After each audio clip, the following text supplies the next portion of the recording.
Yo, yo, what's up mga kabutingting? Good morning sa ating lahat mga kabutingting at welcome back sa ating munting channel. Yan, ngayon ay araw ng linggo. Shout out sa iyo, boss.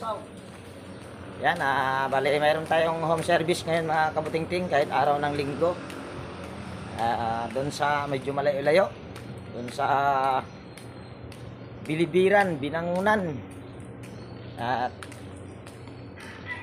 papunta tayo doon ngayon mga kabutingting. Wala naman tayong service kaya lakad lang. At papunta tayo ng highway ngayon mga kabutingting para doon tayo sasakay ng jeep papuntang Bilibiran, Binangunan.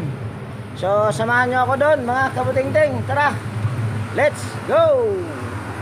So ayan mga kabutingting, dito na tayo sa highway at dito tayo sasakay ng jeep papuntang Bilibiran. So continue ko tong video pag nandun na tayo mga kabutingting. So ayan mga kabutingting, dito na tayo sa Barangay Bilibiran, dito sa Binangunan. So tatawid lang tayo.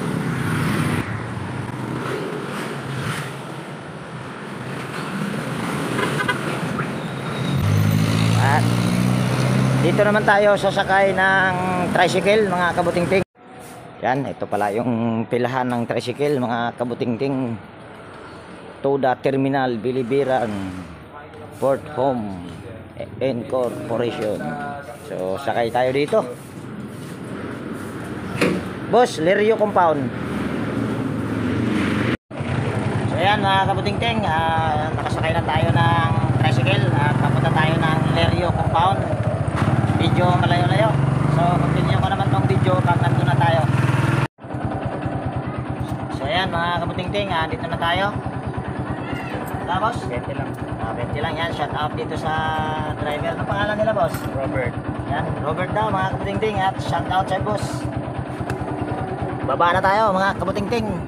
So ayan mga kabutingting, ito yung gagawin natin. At ito rin yung pinunta ko. At wala nang munang pasakalye. Umpisahan na natin agad mga kabutingting. At bago natin ito umpisahan ay disclaimer lang. Lahat po ng video na ina-upload ko sa aking YouTube channel ay based lang po sa aking experience at hindi ako dito nagmamagaling. So ayan, ito yung gagawin ko ngayon sa araw na ito. Automatic na washing machine. At ito mga kabutingting ay under warranty pa. Ayan, para malinaw. Baka mamaya maraming magbabasa sa akin. At basahin ko lang, Sharp 10-year warranty, motor lang. Ayan o, nakalagay motor. So para malaman natin kung ano ang problema nito, kasi ang sabi ng pinsan ko nito ay itong board ang ayaw mag power. So ngayon para makita nyo na board talaga ang problema ay saksak lang natin. Nakasaksak naman to, Tino? Sigurado ka, te? Ayan, nakasaksak daw. So ngayon ay power on lang natin. Yan, kung nakikita nyo ay wala siyang display. So ibig sabihin board nga ang problema. Pero pwede ring sabihin kung hindi mo na ako sigurado na board ang problema. Ngayon i-check lang natin itong power cord. Hugutin lang natin. Pero napakaganda ng power cord nito. Tinignan ko na rin hanggang dito sa ano. Pero papakita ko pa rin sa inyo na okay yung power cord. Baka mamaya nawaw mali lang ako. So kukuha lang ako ng tester para matester natin yung power cord. Ngayon mga kabutingting, bago natin i-tester, dahil andito na yung tester, tatanggalin ko muna yung takip. Mas maganda ito kaysa doon sa in-upload ko kahapon, yung media ang tatak. Mas maganda ito kasi natutuklap lang to, hindi katulad doon sa media na pahirapan. Kailangan mo talaga siyang isang buo ang tanggalin mo. So tanggalin lang natin tong tornilyo. So ito na, natanggal ko na. Di, lagay mo lang dyan. Yan.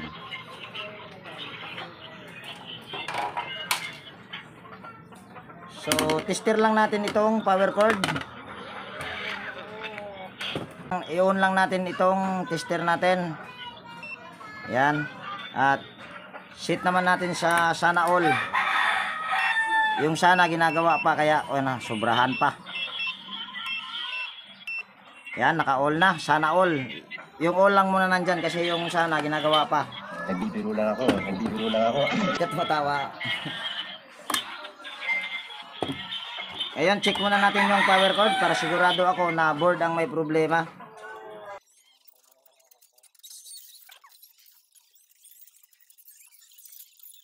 So ito na yung linya sa power cord. Black and white. Puti tsaka itim. Tanggalin muna natin itong close-in wire connector. Swerte ka nito tayo pagka fuse ang may problema. So natanggal na natin.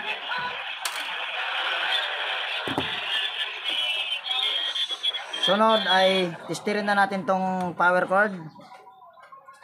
Wala tayong na-reading, lipat lang natin dito sa block. Yan, mayroon. Kung naririnig nyo or nakikita nyo, lipat lang natin tong test probe dito sa kabila. Lagay lang natin dito sa white. So mayroon din, so ibig sabihin ay buo ang cord. Pero mayroon siyang fuse. Try natin i-tester yung fuse. So ito yung fuse. Balik rong tanaw te. Kita. Testerin lang natin. So ibig sabihin mayroon tayong nare-reading or narinig nyo na may basher. So ibig sabihin walang problema ang fuse. So ibig sabihin board talaga ang problema. So ibalik lang natin ito.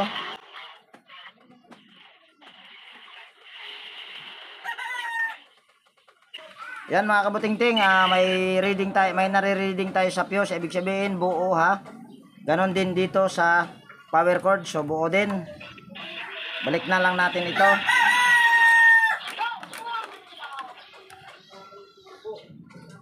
Kahit wag na natin ibalik kasi titirahin din natin mamaya yan eh. So lipat lang tayo dito sa likod. At ititester naman natin ngayon yung motor. Kasi kalimitan sa experience ko mga kabutingting, pag mga ganito wala siyang power, hindi yan naapektuhan ang motor. So tanggalin ko lang yung dalawang tornilyo dito. Pwede rin hindi ako gagamit dito ng tester. Papaganahin natin para mas maganda kung gagana talaga, aktual. At ito naman mga kabutingting ay nagkausap na din kami ng may-ari nito dahil sabi ko nga kanina ay pinsan ko rin yung may-ari nito. At alam naman nila na hindi ako board technician. So ayos ko lang yung tripod ko dito. So ayan mga kabutingting, tanggalin lang natin ito. Sunod ay tingnan muna natin ito. Sirain na natin ito, sira na rin naman. Ito mga kabutingting ay wala pa talagang humalungkat nito. Ako pa lang ngayon. So titignan lang natin dito kung alin yung linya sa kapasitor. So ito yung linya sa kapasitor. Kaya ano nasabi na linya ito sa kapasitor dahil ito dilaw at saka pula. So tanggalin lang natin yan. Tanggalin lang na pala natin yung close-in wire connector. Yan. Wag lang natin sirain yung close-in wire connector para walang mangyayari na electrical tape ang gamit. So tanggalin ko rin tong kulay violet, yung close-in wire connector. Yun. So ito na yon. So tatanggalin lang natin tong dalawang wire dito sa pula, itong pula at saka dilaw. Papunta naman yan dun sa taas. Babalik din natin mamaya yan pagka kung sakaling okay yung motor. Ito ay hindi ko kailangan ng tester dahil kahit gagana yung motor, kung may problema naman yung bushing or kung ano pa man ay hindi siya gagana. So dito tayo sa actual para makita nyo. So ito yung reverse. So itong kulay asul ay hindi ko napapakailaman, hindi ko natatanggalin. Tanggalin pala, kailangan palang tanggalin, sorry. Tanggalin din natin para mapalitan natin ng ibang power cord kasi magre-rekta tayo. Kasi sabi ko nga ay hindi ko kailangan yung tester muna dito pag mga ganito. So ito lang ang kailangan ko. Isang linya sa drain motor, ito yung parang may pagka mapusyaw na kulay violet or ube. Tapos ito ay light blue, ito yung common dahil kaya ko ito nasabing common dahil Itong tatlo na to ay papunta itong motor. Itong pula at saka dilaw ay papunta naman yan pa rin yan sa motor. Kaya nagiging tigda dalawa yan dahil sa kapasitor naman ito. Andito sa taas. Dahil wala akong taga video. So gagamit lang tayo ng ibang power cord. Kasi sabi ko nga ay hindi ko kailangan yung tester muna nito. Kasi kahit pumalo yan, kung mas maganda pag actual kung gagana ba talaga yung motor. So ito na yon. Ngayon lalagyan lang natin ito ng close and wire connector para iwas kuryente or iwas disgrasya. Baka mamaya mangisay na lang ako bigla. So itong linya na to, yung kulay violet naman, ito yung sa drain motor at ito yung isa. Pabalik-balik na lang to dahil upload ko kagabi, kahapon, ganito rin. Same process pa rin naman to, magkaiba lang ang brand. Yung kulay halos magkaparehas lang. So ito yon. So ito na ito na yung power cord pala. Hirap magpaliwanag So isaksak ko lang dito. Yan, saksak lang natin. Ngayon hahanapin natin dito. Iyon, naghumihila pa muna yung drain motor niya. Kasi nakakabit lahat yung linya sa drain motor at nakarekta kasi yan. Wala, ito yung drain motor niya. Yan, kita naman yata. Nakita nyo naman siguro na hinila. So ngayon hanapin lang natin dito sa wire na to, sa reverse, kung alin dito yung spin. Makikita nyo naman dahil aalog. Hindi nyo makikita na umiikot yung tab doon sa loob, pero makikita nyo na umaalog. Kung sakaling nagkamali ako, pwedeng tutunog lang yan siya, hindi siya alog. Ibig sabihin, ililipat lang natin kung sakali. So dito ko ilagay muna sa kulay dilaw. Kasi yung sa media ay kulay dilaw din, tapos ganito ang wiring. So try ko lang. So yan, kung nakikita nyo ay umalog at gumana na. Ngayon patayin lang natin. Ayan, kung nakikita nyo, namatay na. So ngayon isasaksak naman natin ito na hindi kasali yung isang linya sa drain motor, itong violet. So wala na yan muna. Saksak ko ulit dito yung power cord.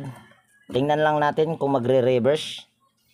Maririnig nyo pero hindi nyo makikita na umiikot yung pulsator kasi wala akong taga-video. Pero maririnig nyo na gumagana. Ito yung reverse. Hindi kanina nung itinap ko ito sa dilaw ay umalog siya. Pero ngayon hindi ito alog dahil yung isang linya sa drain motor ay hindi nakakabit dito sa isang linya sa power cord. So paandarin lang natin.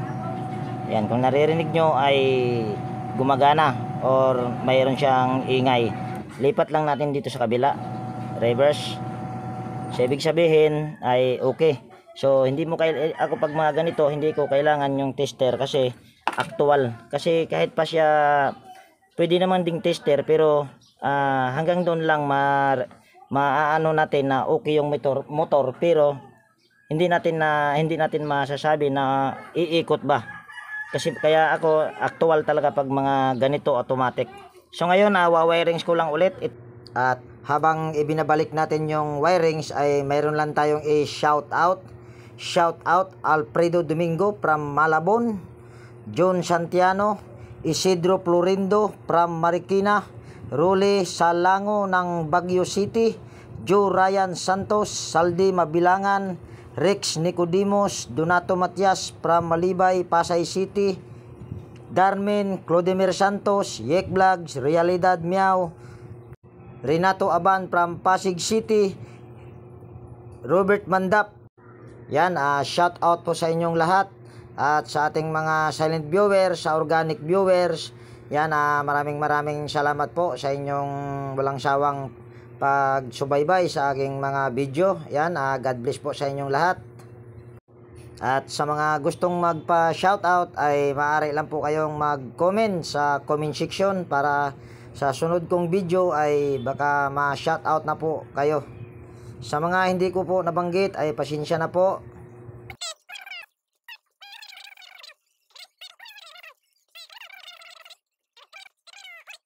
Sunod ko naman gawin, mayroon lang akong mga tatanggalin dito kasi kung wala akong tatanggalin dito ay hindi ko mailalagay yung timer. Ito lang siguro tatanggalin ko, papakita ko na lang sa inyo mamaya. Ganon din tong mga connection na to. Tingnan natin. Baka ito rin, matanggal na rin ito. So, yun na. Magbubutas lang ako sa mga dito, sa takip. Itong takip na to, bubutasan ko lang kasi dyan ko ilalagay yung timer. So, yung pagbutas, hindi ko na rin siya ulit ipapakita. At continue ko itong video na ito pagka mag-wirings na tayo. Para hindi na masyadong humaba itong video natin. So ayan mga kabutingting, dito na tayo sa wirings. At kalimitan mga kabutingting, kung napapansin nyo ay hindi ko masyadong ibinabahagi kung paano ang paglagay nitong timer o magbutas. Kasi napakadali lang yan, sa pagwa-wirings lang ang mahirap. Pero kung makabisado mo tong wirings, napakadali lang. So wirings na tayo. Ang linya sa cord nito ay kulay puti at saka kulay itim. Yan. Yung isang puti ay inilagay ko dito sa light blue. Ito. Yun yung tatlo kanina na nasa baba. Kasama na yung kasama na yung combo ng wash motor at saka isang linya sa drain motor. So yan. Dito naman tayo sa, sabihin na lang natin line 1 itong puti. Ito naman yung line 2. So yan. So yung fuse nito ay hindi ko pa rin ito tinanggal. So una lang natin gawin ay itong isang linya sa power cord na may fuse ay ipasok lang natin ito dito sa butas para sa switch sa on off. Yan. Ngayon naman ay ikakabit lang natin ito dito sa magkabila. Kahit saan dyan sa magkabilang tornilyo na yan. So ayan na mga kabutingting, naikabit ko na. Sunod naman, itong isang linya na to na galing sa isang linya sa power cord, ikakabit rin natin ito dito sa may kabilang switch, sa isa pang switch.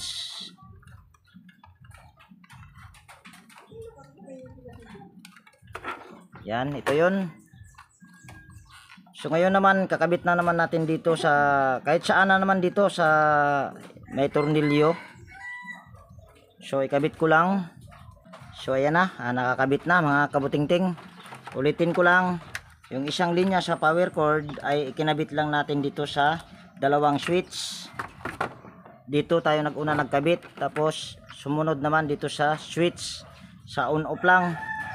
So nasa inyo naman din kung toggle switch ang gagamitin nyo. Pwede kong ipaliwanag ngayon kung bakit hindi ako gumagamit ng toggle switch. Dati po ako ay gumagamit ng toggle switch pero may nagrereklamo sa akin kasi nangga-ground daw. Pwede naman din yung lalagyan ng para hindi mag-ground, yung hose na maliit. Pasok mo lang sa, halimbawa ito yung toggle switch, pasok mo lang diyan para hindi ka mag-ground. Pero ang magkakaproblema noon dahil bakal, pwede rin yun siyang pag nagmo-moisture kasi, pwede yun siya mag-ground dahil bakal yung pinagkakabitan yung toggle switch, kung hindi ako nagkakamali bakal yun. So pwede yun siya magkakaroon ng ground pag nag-moisture. Maliban na lang kung, pero hindi mo talaga maiwasan, yun ngang board nito ay nagkakaroon ng moisture na naka-sealed yun. Anong tawag yan?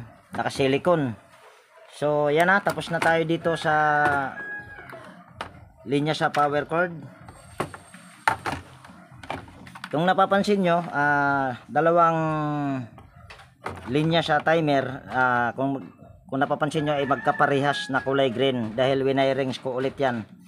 So sunod naman natin gawin ay, kung napansin nyo kanina nung nag-try tayo doon sa baba na pinaandar natin ng ay dilaw tayo gumana. Ayusin lang natin. Sa dilaw tayo gumana yung spin kasi itong pula ay sa reverse. So ikinabit ko lang naman din yan siya dito sa baba. Ayan, solo yan. At wala lang akong mahanap na ibang kulay na dilaw na wire. So ito yung blue. Yung dilaw at saka blue ay isa lang yan na pinagkabitan ko dito sa kabilang terminal. Dito sa dito sa wash timer. So iisa lang yan. Ayan, kung nakita nyo, iisa lang yan. Wala lang kasi ako mahanap na ibang kulay. So kahit saan dito sa green na to ay pwede natin itong ikabit. or pagsamahin. Yan. Tulin lang natin para hindi masyadong mahaba.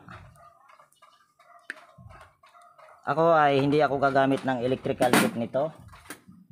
Nasa inyo kung electrical tape ang gagamitin nyo, ako hindi. Kanya-kanyang paraan na lang. Meron akong electrical tape pero hindi ako gagamit ng electrical tape. Mas natitibayan kasi ako dito, or mas parang safety pa rin sa akin kaysa doon sa electrical tape. So ngayon ay pagsama lang natin yan. Yan. So ganyan lang. Tapos gaganito ko lang yan, papasok ko sa loob. At tatalian ko yan mamaya ng cable tie para hindi siya kalat at magiging maayos yung pagkalagay niya. Para hindi siya basta-basta magkaroon ng ground. Yan, nasa inyo naman kung gagayahin nyo itong ginagawa ko. Ako naman ay nagpakatotoo lang na yan ang ginagamit ko. At ito nga pala yung electrical tape. Yan, yung sinasabi ko, baka isipin nyo ay wala akong electrical tape, kaya yan yung ginagamit ko. So sunod, dito naman tayo sa spin kasi tayo nag-una mga kabutingting. Sunod naman ay kung napansin nyo kanina, yung violet at saka light blue, yun yung linya sa drain motor. So ito yung violet, yung kulay light blue nito ay nakakabit na nandun sa baba, kaya hindi nyo na nakikita rito.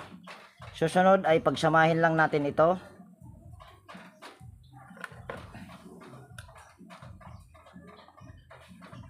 Yan, balatan lang natin, mahaba. Ganon din tong isa, yung kulay green. Yan. Sunod, pagsama lang natin itong violet tsaka kulay green. Dito hindi kayo medyo hindi kayo malilito dito sa dalawang green na to galing sa timer dahil binago ko yung wirings niyan.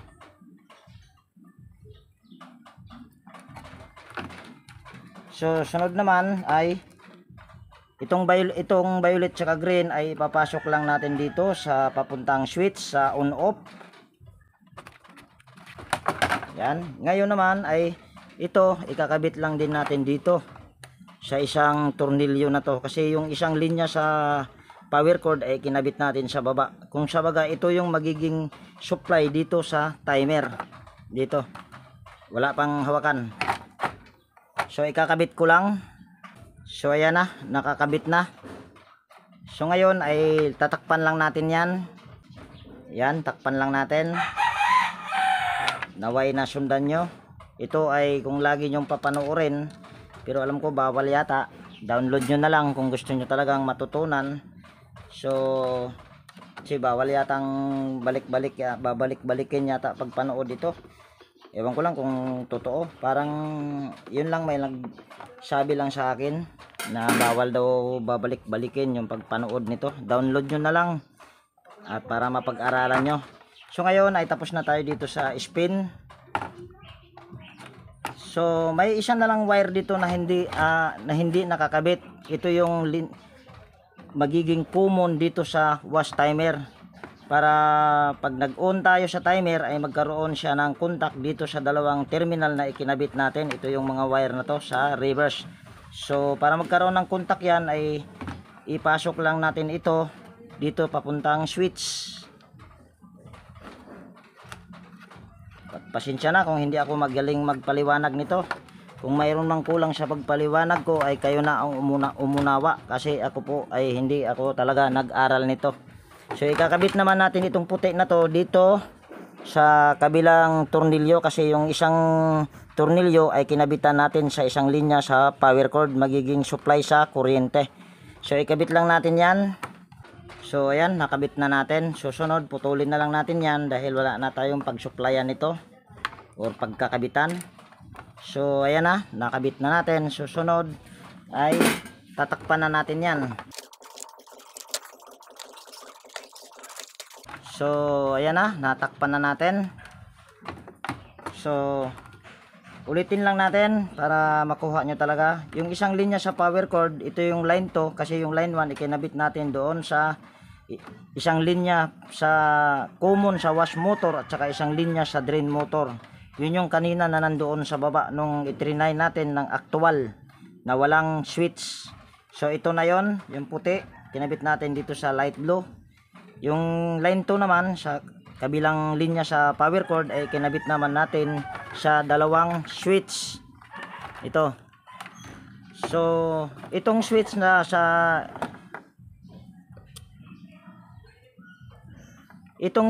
timer ay dalawa ang sinusuplayan nito mga kabutingting. Para sa spin timer at saka para sa drain motor. Para mag-drain siya. So ayan lang, naway na sundan nyo. So ayusin ko lang itong wire para pwede rin nating wag muna nating ayusin, pwede rin natin i-try muna. So bago natin ito isasaksak ay testirin muna natin, baka mamaya ay mayroon akong sablay, si tao lang din ako. Kung walang tutunog dyan sa tester ay ibig sabihin good, katulad nya no. Ito yung plug, so good. Switch ko lang yung on dito sa timer.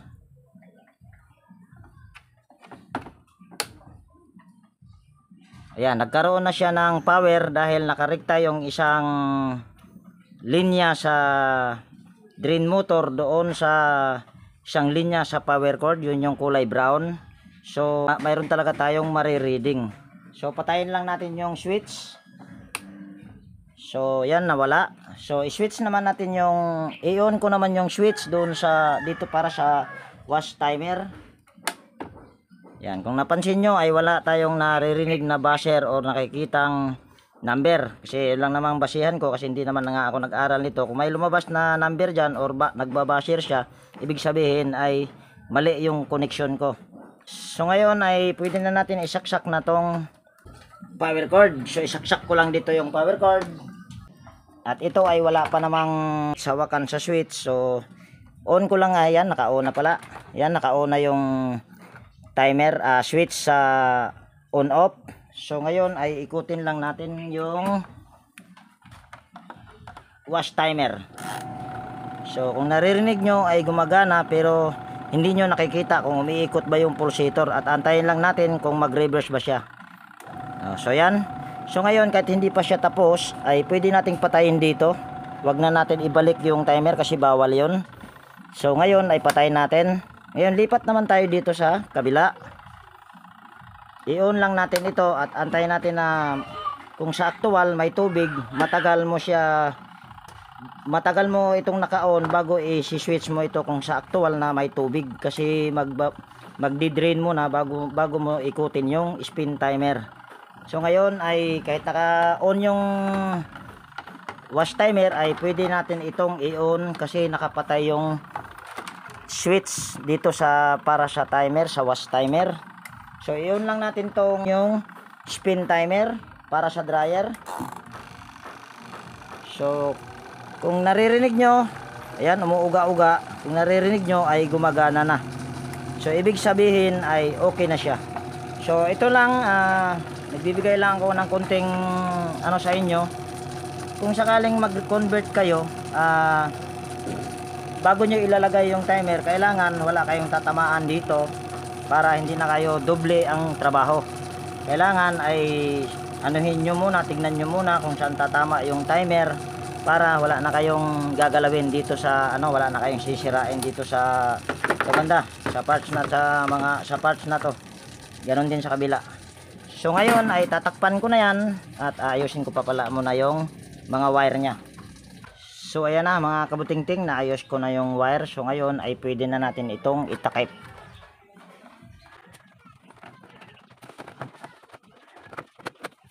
So ayan na. Di ba? Wala tayong pinakailaman diyan sa ilalim. Wala tayong pinagputol-putol. So ayan ay okay na. So ngayon ay maghahanap na lang ako ng switch handle.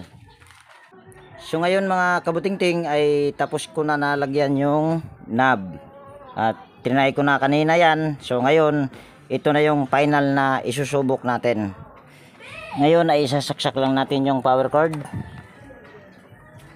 At ito mga kabutingting ay hindi pwedeng pagsabayin ito yung dalawang, kahit saan dito, hindi lahat. yung dalawang timer ay hindi pwede pagsabayin kasi iisa ang motor lang. Hindi katulad doon sa manual na dalawa ang motor, yung spin wash motor at saka spin motor. Magkaiba yon. So dito ay hindi mo siya pwedeng pagsabayin. So ngayon tatry na natin. On lang natin yung switch para magkaroon ng supply sa kuryente dito para sa wash timer. Ngayon ay ikutin lang natin. Kahit konti lang kasi ito naman ay testing lang. Ayan. So antayin na mag-reverse. So ayan, nag-reverse na. Antayin lang natin ulit na mag-reverse siya. So ayan. So dahil ito ay testing lang, kahit hindi pa natapos yung timer ay pwede nating patayin yung switch. Yan. Pero kung sa actual na, kapag naglalaban na kayo, pwede nyo tong itodo hanggang sa matapos bago kayo lumipat dito. Ito naman kasi ay testing lang kaya pinatay ko na. So ngayon naman ay dito naman tayo sa spinner. At switch lang natin yung on. At pag testing lang, seconds lang, kung narinig nyo siguro, may gumaganon, yun yung sa drain. So dalawa kasi ang sinusuplayan nito, sa drain motor at saka para dito sa spin timer. So ngayon dahil naka-on na yan at sigurado akong nakahila na yung drain motor doon sa baba, so pwede na natin tong ikutin itong spin timer. Dahil ito ay testing lang, so kahit konti lang. Ngayon ay silipin natin. Ito naman ay aandar kahit nakataas kasi hindi ko siya i-winirings pagsali. Yung pag itataas mo siya ay hihinto. So ayan na. So ibig sabihin ay okay na yung gawa natin dahil ito ay ituturo ko pa sa may-ari. At mayroong mga nag-comment sa akin kagabi doon sa upload ko kahapon, mga nag-comment doon. Ito, yung ginagawa ko po na ganito ay napaka-safety po niyan. Alam niyo po kung bakit? Nasa likod. Maliban na lang po siguro kung buhusan niya ng tubig yan, abay siguradong mababasa yung mga ikinabit ko dyan. Pero kung sakaling dito naman, kaya ko naman siya nasabing safety dahil dito sa takip. Yan o. Kahit anong gagawin mo dyan, kahit magtalsik-talsik pa yan dyan, ay hindi mababasa yung mga ikinabit kong pyesa. Kaya nasabi kong safety. At the same time, yung mga ikinabit kong dito, kung alin man ang masira dyan, ay pwede mo, napakadali lang palitan. Putulin mo lang yung wire, susundan mo lang yung kakunti lang ang wire niyan. Napakadali lang. So, yun lang. I hope na mayroon kayong natutunan dito sa bidyong ito. So, dahil tapos na, at ituturo ko pa to sa may-ari, sa pinsan ko. Pahabol lang pala ito mga kabutingting. Pag natapos kayo dito sa dryer, pag unang dryer nyo pa lang, ay kunti lang ha, bali kung sa baga pipigaan nyo lang. Pero nasa inyo naman kung todo nyo ito. Kasi 5 minutes to, ito siguro ay nasa mga 10 or 15 minutes.